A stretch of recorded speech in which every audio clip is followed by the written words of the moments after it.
कैसे हो आप सब। टेंशन हो रही है ना। एग्ज़ाम से पहले सबको होती है, हमें भी होती थी। हम टीचर्स हैं ना, हमें भी टेंशन अब हो रही है। हम देखो भी, हम चाहते हैं कि हमारे स्टूडेंट्स ने बहुत मेहनत की है, बहुत ही मेहनत की है, दिन रात एक किया है। कुछ बच्चे तो बहुत दिनों से बहुत स्ट्रेस लेकर स्टडी कर रहे हैं। तो सबका दिल करता है कि सबका एग्ज़ाम अच्छा हो। टीचर्स का भी यही दिमाग में रहता है कि हमारे बच्चे हमसे पढ़ रहे हैं तो वो अच्छी परफॉर्मेंस दें, एग्ज़ाम अच्छा हो। और पेरेंट्स का भी दबाव रहता है कहीं ना कहीं। कुछ स्टूडेंट्स तो ऐसे हैं जो खुद पर अपना दबाव बनाकर बैठे हैं, कहते हैं कि हमने इस बार करना ही करना है।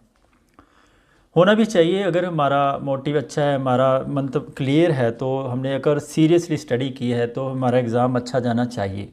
ये हमारे ऊपर एक प्रेशर होता है, हर स्टूडेंट्स के ऊपर ये प्रेशर होता है। तो अभी समय बहुत कम रह गया है, कुछ ही दिन बाकी बचे हैं एग्ज़ाम में। तो इन कुछ दिनों में हम किस तरीके से अपने आप को मेंटेन करें, किस तरीके से अपने एग्ज़ाम के प्रति अपनी सोच को बना के रखें, ताकि हम लास्ट टाइम में हम अपनी वो गलतियां ना कर दें जो कई बार हमने पहले कर चुके हैं, या फिर संभावना बनी रहती है कि फिर से वो गलती ना हो जाए।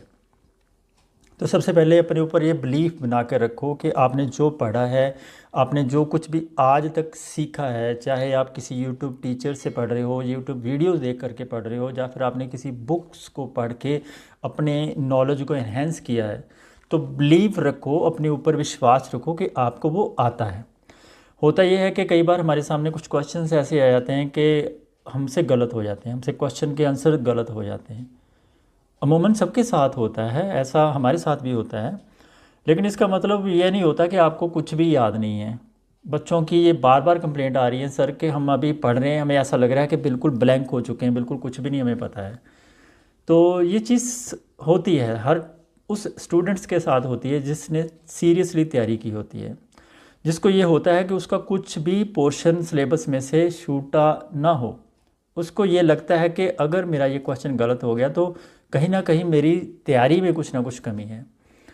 तो ये भी आप मान के चलो कि कोई भी ऐसा दुनिया में इंसान नहीं बना है कि जो 100% पूरी की पूरी किसी भी सब्जेक्ट की जानकारी रखता हो।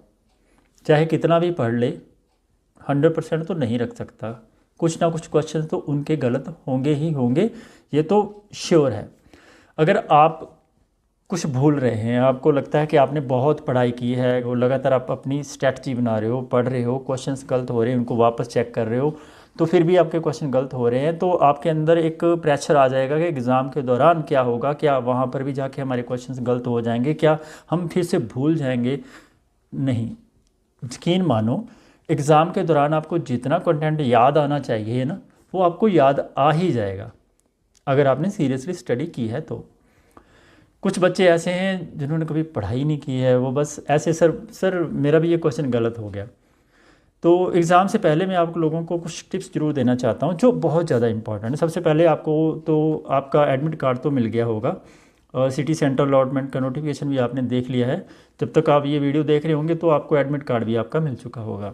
एडमिट कार्ड में दे रखा होता है कि आपने अपने साथ 2 फोटोग्राफ्स लेकर जाना है, पेन लेकर जाना है, और साथ साथ अपना आधार कार्ड या फिर कोई भी वैलिड आईडी प्रूफ है उसको साथ जरूर रखिएगा। वो उसकी डिमांड ज़रूर करते हैं। फालतू का कोई भी एक्स्ट्रा मटेरियल नहीं लेके जाना, वहाँ पर अलाउड नहीं होता है। और एक तो ये, आप अपने डॉक्यूमेंट्स पूरे लेके जाना, एग्ज़ाम सेंटर में टाइम से पहुंच जाना, ताकि एग्ज़ाम का प्रेशर आपके ऊपर कम रहे। अगर आप लेट पहुंचोगे तो ऑब्वियस है कि आपको कुछ ना कुछ परेशानी का सामना करने पड़ेगा, तो वो वाली परेशानियां आपके एग्ज़ाम में आपकी परफॉर्मेंस के ऊपर ज़रूर इम्पैक्ट डालेंगी। दूसरी बात जो बहुत ज़्यादा इम्पॉर्टेंट है कि कई बार वहाँ पर आपके कंप्यूटर वगैरह टाइम से ऑन ही नहीं होते, कई बार वो हैंग हो जाते हैं, तो वो उसका प्रेशर दिमाग पर ज़रूर आता है। कुछ क्वेश्चंस ऐसे होते हैं जो उस एट द मीन टाइम वो गलत होने शुरू हो जाते हैं। आपको ऐसे लगता है हमारा समय बहुत चला गया, ठीक है। उस समय अपने ऊपर थोड़ा सा विश्वास बना के रखिए कि आपको वो एक्स्ट्रा टाइम ज़रूर देते हैं, और आपको भी देंगे। अगर मान लो खुदा न खास्ता ऐसी कोई प्रॉब्लम आती है, तो उस टाइम अपने आप को थोड़ा सा काम रखना। ऐसा मत कर देना कि प्रेशर ले लो और जो क्वेश्चन आते हैं वो भी गलत हो जाए, ऐसा नहीं करना है। और तीसरी जो सबसे इम्पॉर्टेंट बात है कि एग्ज़ाम के दौरान आपने क्वेश्चंस को अटैम्प्ट करते समय कुछ मिस्टेक्स होती हैं। जैसे हम माउस के साथ क्वेश्चंस के आंसर्स को फाइनलाइज करते हैं, उसको कम से कम 2 बार क्लिक करना पड़ता है। तब जाके वह बिल्कुल ब्लैक होता है। अगर आपने एक बार उसको क्लिक किया तो वो क्वेश्चन आपका रिव्यू में रहेगा, आप वापस उस क्वेश्चन पर आकर के उसको फाइनल करेंगे तब जाके वो काउंट होगा, अदरवाइज़ वो क्वेश्चन आपका काउंट नहीं माना जाएगा। इसके लिए आप यूजीसी ने अपनी वेबसाइट के ऊपर एक बहुत अच्छा मॉक टेस्ट है उनका, आप एक बार उसको ज़रूर प्रैक्टिस कर लो। जो नए बच्चे हैं जो एग्ज़ाम में पहली बार जाने वाले हैं, एक बार उसको प्रैक्टिस कर लो। उसका लिंक मैं ऐसे मैं डिस्क्रिप्शन बॉक्स में दे दूँगा, वहाँ से आप सीधा उसको प्रैक्टिस कर सकते हैं। और उन क्वेश्चंस को अटैम्प्ट करते समय ये श्योर कर लेना कि आपने 150 क्वेश्चन है, 150 के 150 अटैम्प्ट करने हैं, कोई भी क्वेश्चन छोड़ना नहीं है, क्योंकि नेगेटिव मार्किंग तो है नहीं। तो ये हमारे लिए अभी तक तो एडवांटेज है कि अभी तक नेगेटिव मार्किंग नहीं है। होपफुली आगे भी ना हो तो अच्छा है, क्योंकि ऐसे एग्ज़ाम जो एंट्रेंस एग्ज़ाम होते हैं शिक्षा के लिए होते हैं, तो इन एग्ज़ाम्स में नेगेटिव मार्किंग तो अभी तक नहीं है, लेकिन कंपटीशन बहुत ज़्यादा बढ़ रहा है। तो इस कारण हो सकता है आने वाले समय में, जैसे यूजीसी ने अभी कहा है कि आप सबका सिलेबस चेंज होगा सभी सब्जेक्ट्स का, तो इस एग्ज़ाम के तुरंत बाद शायद वो नोटिफिकेशन जारी कर देंगे, तो उसके बाद देखेंगे क्या करते हैं वो। लेकिन फ़िलहाल आपने कोई टेंशन नहीं लेनी, कोई परेशानी नहीं रखनी अपने दिमाग के ऊपर, और क्वेश्चंस को अटैम्प्ट करते समय इस चीज़ का ज़रूर ध्यान रखना है। और जब आप ऑप्शंस एलिमिनेट कर रहे होते हैं, कुछ क्वेश्चंस आपको आते होंगे कुछ नहीं आते हैं, उनको एलिमिनेट करके उनके आंसर्स को फाइनलाइज करते समय थोड़ा सा ध्यान रखना।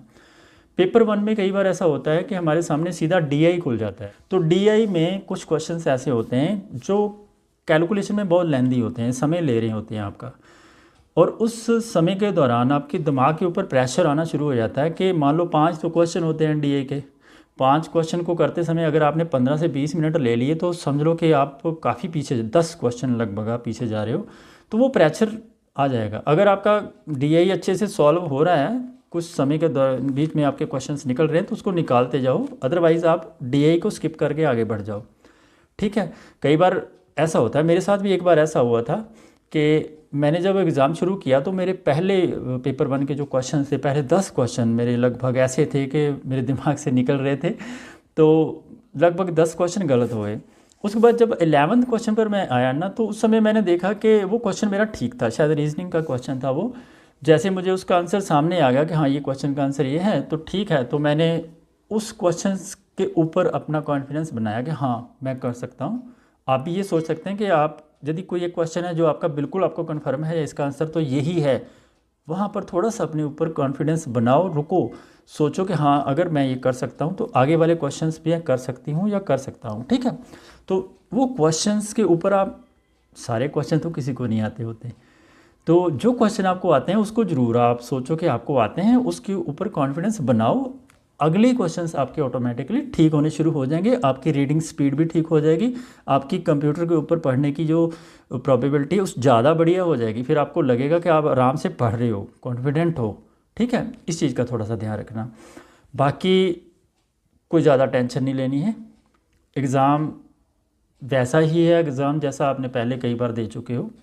कई बार ये नहीं है कि आपने यूजीसी का बहुत बार दिया है, नहीं, आपने क्लास 1 से जब से आप पढ़ना शुरू कर चुके हो ग्रेजुएशन तक, पोस्ट ग्रेजुएशन, कुछ बच्चे अभी पोस्ट ग्रेजुएशन कर ही रहे हैं, अपीयरिंग में एग्ज़ाम दे रहे होंगे, तो अब तक देखो आपने कितने साल की स्टडी की है, हर साल आप कितने एग्ज़ाम देते हो, हर एग्ज़ाम का अपना लेवल होता है, अपना ही उसका स्ट्रेस लेवल होता है, डिफ़िकल्टी लेवल होता है, तो उसी हिसाब से आपको हर एग्ज़ाम में आपने अपने आप को अच्छा परफॉर्म किया है, तभी तो आप यहाँ तक आके पहुँचे हो। ठीक है, तो आज भी कॉन्फिडेंस बना के रखना है और इस एग्ज़ाम को बिल्कुल एग्ज़ाम के तौर पर लेना है। यूजीसी का एग्ज़ाम है, यूजीसी कई बार कुछ टेक्निकल फॉल्ट होते हैं, जैसे अभी बच्चों की मुझसे बात हो रही थी, वह बोल रहे थे कि सर काफ़ी दूर हमारा सेंटर आ गया है, कुछ बच्चों का तो 6-6 किलोमीटर दूर चला गया है सेंटर, तो ये चीज़ें दिमाग पर प्रेशर जो डालती हैं, इससे एग्ज़ाम इम्पैक्ट होता है। लेकिन हमने यूजीसी के इस माया जाल में फंसना नहीं है, हमारी वजह से हमारा एग्ज़ाम ख़राब हो जाए तो वो हमारे लिए अच्छा नहीं होगा। तो इन चीज़ों से आप अपने आप को दूर रखिए। एग्ज़ाम हॉल में, एग्ज़ाम सेंटर में एक दिन पहले जाकर विज़िट कर लेना, आपको पता चल जाएगा एग्ज़ाम कहाँ पर है, तो आराम से पहुँच जाना, टाइम से पहुँच जाना, अच्छा एग्ज़ाम करके आना, और आकर के स्क्रीन पर नंबर तो चल ही रहा है, आकर मुझे मैसेज करना कि आपका एग्ज़ाम कैसा हुआ। ठीक है, कुछ क्वेश्चन आपको यदि याद रह जाएं तो हमारे टेलीग्राम पर, व्हाट्सएप पर आप मुझसे शेयर कीजिएगा, आपको उसके आंसर्स हम उसी समय आपको रिप्लाई भी करेंगे। ठीक है, और टेंशन नहीं लेनी, ये आम एग्ज़ाम की तरह एग्ज़ाम है, खुश होके जाइए, हंसते रहिए, खुश रहिए, कॉन्फिडेंट रहिए, एग्ज़ाम अच्छा होगा आपका। जितना ज़्यादा आप अपने ऊपर विश्वास रखोगे आपका एग्ज़ाम उतना ही अच्छा होगा। हमारी शुभकामनाएं आपके साथ हमेशा हैं और हम चाहते हैं कि आप जाएं झंडे गाड़ कर आएँ। ठीक है, जाइए, खुश रहिए, हंसते रहिए और अच्छा करके आना। आके मैसेज ज़रूर करना। जाते जाते वीडियो को लाइक ज़रूर कर देना और अगर आप चैनल पर पहली बार आए हैं तो सब्सक्राइब ज़रूर कर लें ताकि हमारी वीडियोस के नोटिफिकेशन आपको मिलते रहें। ठीक है, तो खुश रहिए, मिलते हैं अगली वीडियो में। ऑल द वेरी बेस्ट, फोड़ कर आना। ठीक है।